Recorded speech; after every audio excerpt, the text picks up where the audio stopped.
रामकृष्ण मोरेनंतर पिंपरी चिंचवड शहराला मंत्री दर्जाचं पद जे आहे ते आता अण्णा बनसोडे यांच्या रूपाने मिळालेलं आपल्याला एकूणच पाहायला मिळतंय। पिंपरी चिंचवडमधील पिंपरी विधानसभेचे आमदार अण्णा दादू बनसोडे हे विधानसभेचे उपाध्यक्ष म्हणून जे आहेत आता त्या ठिकाणी बसलेले आहेत। याच संदर्भात बोलण्यासाठी आपल्यासोबत आमदार अण्णा बनसोडे आहेत। सर काय सांगाल, एक टपरी चालक ते नगरसेवक ते आमदार ते विधानसभा उपाध्यक्ष, कसा प्रवास राहिला? खडतर राहिला एकदम?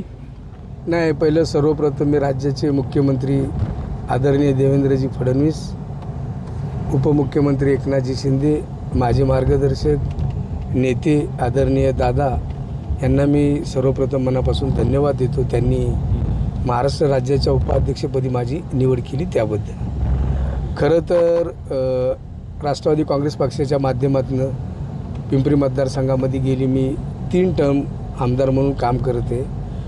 महानगरपालिकेमध्ये नगरसेवक म्हणून मी 15 वर्षे काम केलेले आणि राष्ट्रवादी काँग्रेस पक्षाची स्थापना झाल्यापासून मी आदरणीय दादासोबत असल्यामुळं आणि दादासोबत असल्याने पक्षनिष्ठा किंवा एकनिष्ठ दादासोबत असल्याचं मला स्वतःला आनंद आणि स्वाभिमान आहे आणि या स्वाभिमानाची आणि एकनिष्ठेचीच पावती आदरणीय दादांनी दिली असं मला वाटतं। नक्कीच अण्णा, आपण पाहिलं तर मध्यंतरी पाटेचा शपथविधी दादांचा झाला, त्यानंतर पक्षफुटी झाली, तरी देखील तुम्ही दादांची साथ जी आहे ती सोडली नाही। मंत्रिपदाची अपेक्षा होती, मात्र तुम्हाला उपाध्यक्षपद जे आहे ते मिळालेलं या ठिकाणी। एक लक्षात ठेवा, राजकारणामध्ये काम करत असताना कुठलं पद कशा पद्धतीने भेटतं, जो माणूस काम करतो खरं तर त्या कामाच्या पद्धतीवर त्या पदाचे महत्त्व कळत असतं। आज दादांनी माझ्या अंगावरती जी उपाध्यक्षपदाची जबाबदारी टाकलेली, त्या पदाच्या जबाबदारीतून मी महाराष्ट्रामध्ये या पक्षाची जबाबदारी सांभाळत असताना गोर गरीब दीन दलित जनतेची सेवा करून कुणाचे प्रश्न मार्गी लावता येईल ते प्रश्न मार्गी लावून चांगल्या पद्धतीने काम करून दाखवण्याचा माझा स्वतःचा निश्चय आहे आणि दादांनाही ह्याच कामातून मी माझी चांगलं काम करण्याची पद्धत, शेवटी दादांनी मला दिलेले पद आहे त्या पदाची साजेशी असं मी काम करून त्यांना दाखवणार आहे। नक्कीच आपण आता पाहिलं तर पिंपरी चिंचवड महानगरपालिकेची निवडणूक काही दिवसावर येऊन ठेपलेली, कुठंतरी अजितदादांनी पिंपरी चिंचवडसाठी तुम्हाला बळ दिलेलं अशी चर्चा जी आहे ते शहरात सुरू झाली आहे। कसा याचा उपयोग करून घेणार तुम्ही आता?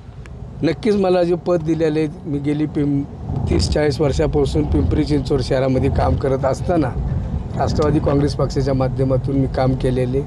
उद्या येणारी महानगरपालिकेची निवडणुकीच्या दृष्टिकोनातून दादांनी माझ्यावरची जबाबदारी टाकलेली, त्या जबाबदारीतून पिंपरी चिंचवड महानगरपालिकेमध्ये राष्ट्रवादी काँग्रेस पक्षाच्या माध्यमातून जास्तीत जास्त नगरसेवक निवडून आणण्याचा माझा मानस असणार आहे।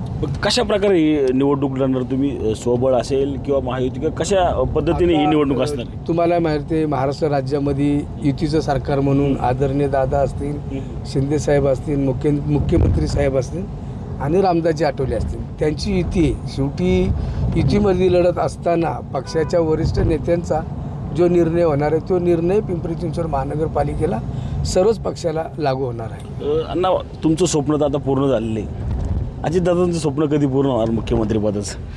माझं स्वप्न दादांनी पूर्ण केलेलं आहे। अजितदादाचं स्वप्न संपूर्ण महाराष्ट्राला आहे आणि महाराष्ट्राच्या जनतेच्या दृष्टिकोनातून माझंही स्वप्न आहे की आदरणीय दादांनी मुख्यमंत्री एकदा तरी व्हायला पाहिजे म्हणून। कधी होतील काय अंदाज? आता तसं बघितलं तर आज तर निवडणुका होऊन जवळजवळ 5-6 महिने झालेली। आता पुढची जी निवडणुकी ज्या टायमाला येईल, विधानसभेच्या निवडणुका, त्या निवडणुकीमध्ये पक्षाच्या दृष्टिकोनातून म्हणा, राष्ट्रवादी काँग्रेसच्या माध्यमातून म्हणा, आमची जास्तीत जास्त सीट आणण्याचा आम्ही प्रयत्न करणार आणि साहजिकच आहे, ज्या पक्षाची सीट जास्त येतील त्या पक्षाचा मुख्यमंत्री होईल हे नक्की आहे। नक्कीच आपण पाहिलं तर माझं स्वप्न जे आहे ते पूर्ण झालं। आता अजितदादांचं जे आहे ते मुख्यमंत्री पदाचं स्वप्न जे आहे ते लवकरच पूर्ण होईल अशी अपेक्षा जी आहेत आता विधानसभा उपाध्यक्ष अण्णा बनसोडे यांनी व्यक्त केलेली आपल्याला एकूणच पाहायला मिळत आहे। कॅमेरामन विशाल शिंदेसह मी रणजित जाधव, TV9 मराठी, पिंपरी चिंचवड।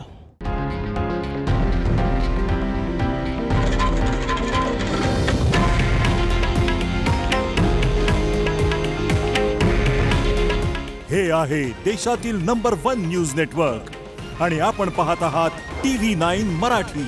काळजी तुमची, हित महाराष्ट्राचं।